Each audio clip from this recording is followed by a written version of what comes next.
Olá, meus inscritos. Vamos ver hoje a guerra cultural e suas consequências no Brasil. Conforme está aí na capa do vídeo, vocês estão vendo, existem vários desdobramentos da guerra cultural, né? Elas se envolvem em vários campos aí, tanto na família, na educação, na imprensa, na religião, nas drogas, no sexo, no racismo, capitalismo, antissemitismo. São vários campos de batalha dessa guerra cultural. E nós vamos ver assim, como introdução, só para termos uma noção disso aí. Então, o que é a guerra cultural? Bom, na cultura, o pilar fundamental da cultura, que sustenta os valores, as tradições, a identidade de uma sociedade, e definindo a sua visão de mundo e forjando os princípios éticos, né, que orientam as gerações. A expressão mais profunda da alma de um povo é feita através da cultura, né? Os princípios, a matriz que molda a compreensão do certo e do errado, né, do sagrado e do profano, é tudo isso. Sem a cultura, uma sociedade ela perde a sua coesão, a sua capacidade de reconhecer como parte de um legado maior. E através da cultura as pessoas encontram o significado de suas vidas, conectando seu passado ao futuro, projetando seu futuro. E a cultura não é um mero conjunto de costumes, mas uma essência que dá forma e um sentido à existência de uma coletividade. Nas revoluções clássicas, né, que houveram aí, como a francesa em 1789, a revolução bolchevique lá na Rússia em 1917, elas defendiam o levante armado e a ruptura violenta para derrubar os regimes estabelecidos e implantar um novo regime. E esses movimentos, através de conflitos sangrentos e custas de muitas vidas, elevadas perdas humanas, embora alcançassem os objetivos imediatamente, muitas vezes geravam reações contrárias e deixavam cicatrizes profundas na sociedade que pretendiam fazer as transformações, né? E a violência revolucionária também criava obstáculos para a consolidação das mudanças que eles desejavam fazer naquele país, no caso. Porém, as revoluções armadas, essas aí, apesar de seu impacto imediato, mostravam-se limitadas na capacidade de transformar a cultura e os valores de uma sociedade determinada, de forma duradoura, né?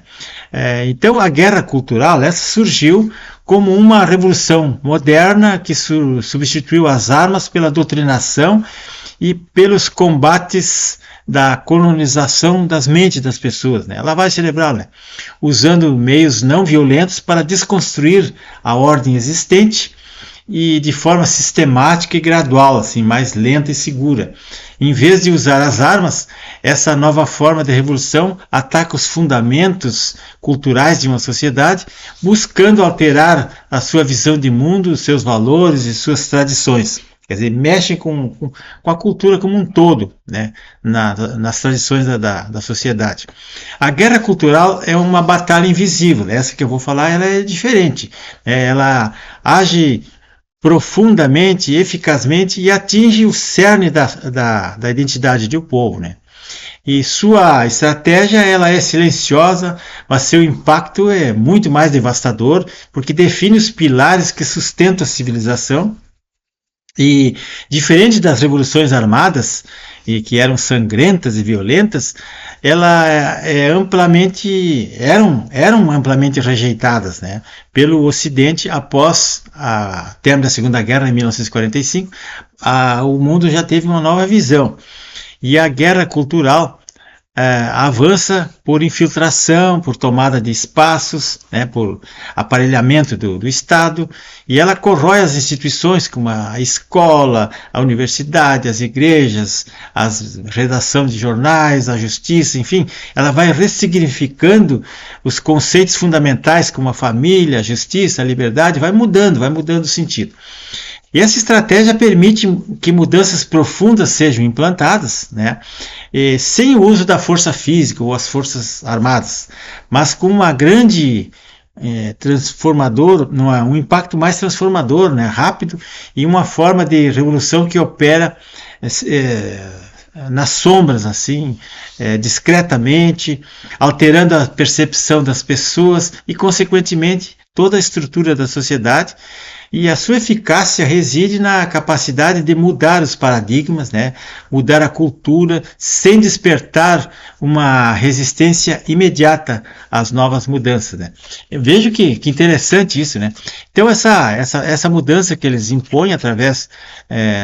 o termo guerra cultural, ele foi criado, nos círculos marxistas, lá na década de 60, mas as suas raízes teóricas remontam de pesquisadores como Antônio Gramsci e Weber Marcuse, aquele da Escola de Frankfurt.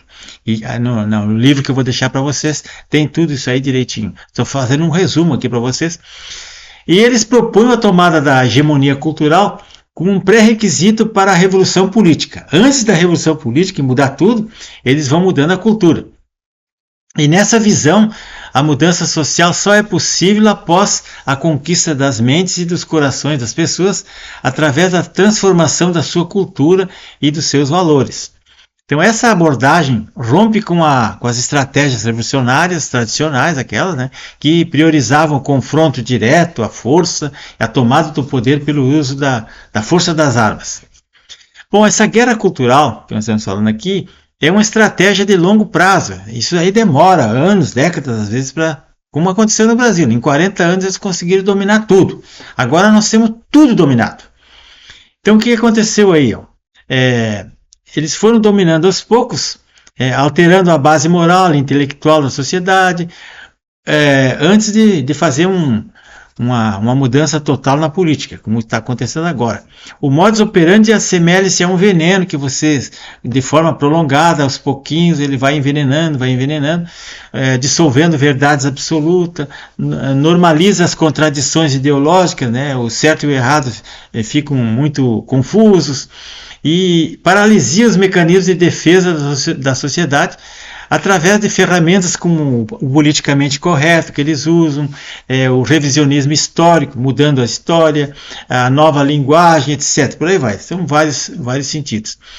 Essa estratégia sutil e poderosa vai minando a capacidade da sociedade, das pessoas, né, de resistir às mudanças que são indesejadas. Eu não quero mudar, mas vai goela abaixo. Ao questionar os fundamentos da cultura tradicional, a guerra cultural cria um ambiente propício para a introdução dos novos paradigmas, né? Muitas vezes em oposição aos valores que sustentam a civilização ocidental. Vão mudando. É o que eles fazem com os costumes, com a linguagem, com um monte de coisa que eles vão mudando, as pessoas vão aceitando. Então a eficácia da guerra cultural, ela reside na capacidade de desestabilizar e criar bases morais e intelectuais em uma sociedade, preparando o terreno para uma transformação radical. Depois que eles tomam o poder, eles vão radicalizando cada vez mais e vão chegando até, como fizeram em outros países aí que já estão dominados, até eliminando os opositores. E essa tática mostrou-se mais eficaz do que as revoluções, aquelas que eu falei, as tradicionais, com muita guerra, sangue, canhões, tanques. A revolução cultural não usa tanques, não usa canhão, usa só a infiltração, vão atacando as raízes civilizacionais em vez de atacar os governos. A guerra cultural destrói a resistência moral, criando novos paradigmas na sociedade sem disparar um único tiro. Vão se infiltrando, vão ocupando espaços e não precisam de usar armas, né? E a eficácia reside justamente na capacidade de alterar a percepção das pessoas. As pessoas deixam de perceber o que é certo e o que é errado, vão aceitando os novos paradigmas, né? Fazendo com que aceitem as mudanças radicais de formas como se aquilo fosse uma coisa natural, vão mudando, vão alterando e as pessoas vão achando natural. É que nem o sapo cozinhado na água morna, bota ele na água e vai esquentando a água, ele vai achando que está ficando mais quente, mas ele vai ficando, quando ele vê, ele está frito. Então não só transforma a sociedade, mas também redefine e ressignifica uma parte dela, ou toda ela. E é uma revolução bem silenciosa, bem discreta, que é profundamente transformadora e opera a nível mais íntimo da consciência humana. Quer dizer, vai fazendo uma lavagem cerebral nas pessoas e as pessoas nem vão percebendo que eles estão mudando isso. Então aqui nós vemos aqui que esses dois filósofos aí, ó, o Herbert Marcuse, que é aquele da escola de Frankfurt, que foi um dos idealizadores. Esse aí tem um livro dele, aquele sobre sexo, ele só queria saber de liberdade sexual, essas coisas muito voltadas aí, porque não vou dizer o que ele era, né? E o Antônio Gramsci, até essa guerra cultural, ela recebe também o nome de Gramscismo, ou Revolução Gramscista, porque esse filósofo comunista italiano, jornalista, escritor, ele é um dos grandes mentores dessa nova revolução. Como ele esteve na União Soviética no tempo de Stalin e do Lenin, ele viu que aquelas revoluções lá eram muito sangrentas e muito difíceis de lidar, principalmente se o país é muito grande. Matavam milhões de pessoas e mais milhões surgiam e a situação era insustentável. Tiveram que matar durante 70 anos para poder o povo mais ou menos ir aceitando aquilo. Hoje em dia a nova geração já aceita, mas naquela época era difícil, né? Então, meus amigos, deixo para vocês aqui 2 livros muito importantes. Quem não conseguir baixar no Google aí, na internet, manda um zap para mim, vou deixar o WhatsApp ali, que eu tenho no WhatsApp, está em PDF, é só vocês acessarem que vocês vão receber lá. Um dos livros é A Guerra Cultural, em PDF, essa Guerra Cultural que eu mostrei aqui para vocês, ó. Essa aqui, ó, essa Guerra Cultural que vocês estão vendo aí, essa é a capa do livrinho. É um e-book de 70 e poucas páginas, mas que está tudo o que eu falei aqui, um resuminho de meia página, está tudo nesse livro aí. Vocês vão ler, é fácil de ler, e vocês vão entender o que está acontecendo no Brasil e no mundo hoje com a nova guerra cultural. Destruição dos países através da cultura. É o que estão fazendo nos Estados Unidos, estão fazendo no Brasil, estão fazendo na Europa, em todos os países. E o outro livro que eu vou deixar para vocês é um livro do cubano, aquele do Valadares, né, sobre a Revolução Cubana lá, e as torturas e as prisões do regime do Fidel Castro lá.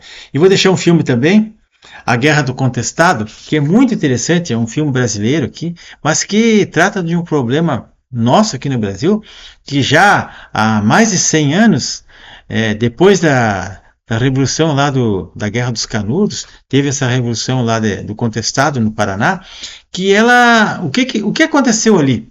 As pessoas foram sendo engolidas pelas novas, pela estrada de ferro, pelas novas tecnologias, e foram ficando sem propriedades, foram escorraçados das suas terras, porque outras pessoas chegaram e foram invadindo e foram tomando conta, e as pessoas pobres, analfabetas e desempregadas foram relegadas, foram jogadas para o abismo, né? É muito interessante esse filme porque faz a gente pensar o que aconteceu no passado vai se repetir agora e isso indefinidamente. Está na descrição aí, pessoal. Então, pessoal, se vocês gostaram ou não gostaram, dá um like ou dislike, se inscreva no canal quem não é inscrito, tentem impulsionar isso de qualquer maneira, compartilhando ou comentando, porque é muito importante, não só o que eu falei aqui, mas a literatura que está disponível gratuitamente e os filmes que eu indico para fazer reflexão. Vocês têm que assistir para fazer uma reflexão. Muito obrigado, bom fim de semana.